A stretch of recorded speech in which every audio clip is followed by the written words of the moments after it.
It was a chilly autumn afternoon when the Johnson family went hiking in the countryside. The golden fields stretched far and wide, the crisp air filled with the scent of dry leaves. As they made their way along the rugged trail, a faint, desperate bleating reached their ears.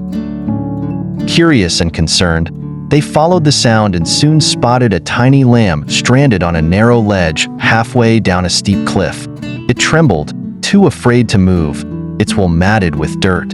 The sight was heartbreaking. "We have to save it," young Emily cried, looking up at her father with pleading eyes.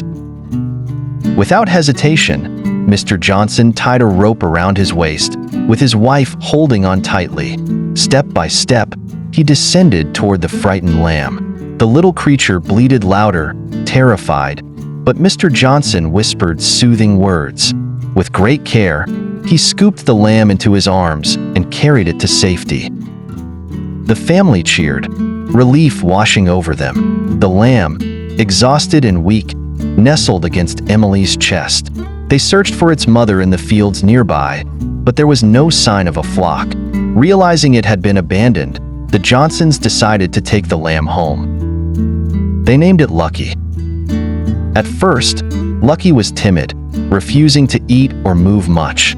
But with patience and love, the family cared for it, feeding it warm milk and wrapping it in a cozy blanket. Emily spent hours talking to Lucky, reassuring it with gentle strokes. Slowly, the little lamb gained trust and strength. As weeks passed, Lucky became part of the family. It followed Emily everywhere, even attempting to jump onto the couch like the family dog. It ran around the yard, its once frail body now full of life.